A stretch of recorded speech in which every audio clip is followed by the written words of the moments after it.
Alors, je vais principalement résumer le transmédia à 3 caractéristiques qui reviennent très souvent dans la littérature.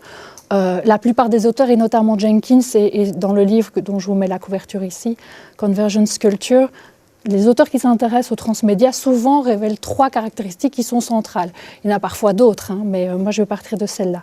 La multiplication des supports, j'y reviens, la création des mondes dégétiques et la participation des consommateurs. Alors, la multiplication des supports, vous avez peut-être déjà lu ou entendu parler des recherches de Jenkins. Il a travaillé à partir de Matrix, les 3 films, mais qui sont tout un ensemble. Il y a les films, les jeux vidéo, des comics, etc., etc. Et donc lui, il analyse vraiment le transmédia à travers ces plateformes et il le définit.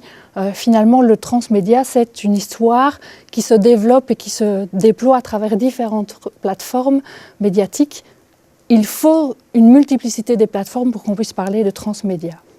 Jenkins le dit, chaque nouveau texte apporte une contribution distincte et significative à l'ensemble, mais chaque entrée est autonome. C'est-à-dire qu'on peut regarder les films Matrix sans lire les comics. On peut lire les comics sans avoir vu les films, mais ils sont complémentaires. C'est-à-dire qu'ils apportent tous un élément différent ou des éléments différents dans ce monde et dans cet ensemble. Donc chaque entrée est autonome et complémentaire. Et donc le transmédia diffère du cross-média ou du multimédia sur ce point. C'est-à-dire que ce n'est pas une déclinaison d'un même contenu sur différents supports, en jouant sur les particularités d'un support, par exemple. Le livre permet ceci, le film permet cela, mais le contenu est le même. Mais bien ici, on a bien des choses complémentaires et qui s'emboîtent les unes dans les autres et qui apportent chaque fois des choses de neuves. Jenkins dit « Consommer plusieurs médias permet donc une expérience plus profonde qui motive en retour à consommer encore plus. » C'est sa manière de voir les choses. Donc, multiplication des supports, première caractéristique. La deuxième, c'est la création de mondes dégétiques.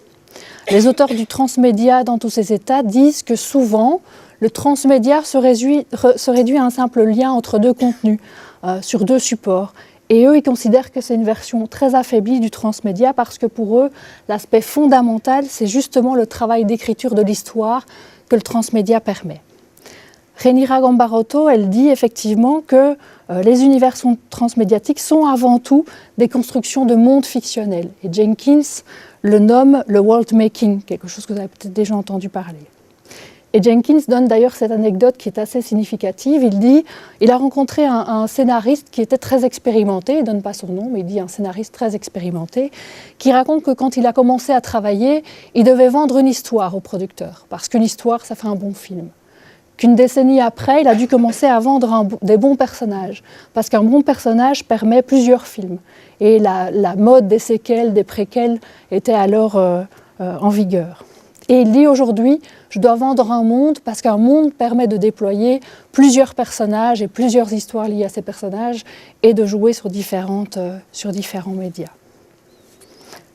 David Perron définit la création de monde comme le fait pour un auteur non pas de construire une œuvre en tant qu'objet, mais un monde total et indépendant d'une autre, un monde cohérent qui serait d'une telle richesse qui serait indéfiniment développable.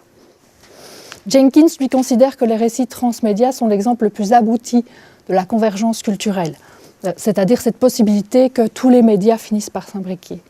Et selon lui, ça dépend avant tout de la volonté des publics, de la volonté des auditeurs, des téléspectateurs, des spectateurs.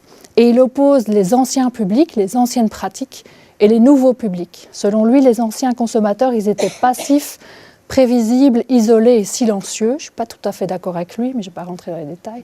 Les nouveaux, eux, ils sont actifs, mobiles, connectés et bruyants. Donc c'est 2 postures totalement différentes de la part des usagers. Pour vivre pleinement l'expérience d'un monde fictif transmédiatique, dit Jenkins, les publics doivent être chasseurs. On doit chasser, on doit se mettre en chasse, on doit rechercher les différents éléments qui vont construire l'histoire et les partager, puisqu'il part du principe que les publics sont actifs, mobiles, connectés et bruyants. Ça signifie qu'ils vont aller sur Internet pour discuter des choses qu'ils ont trouvées.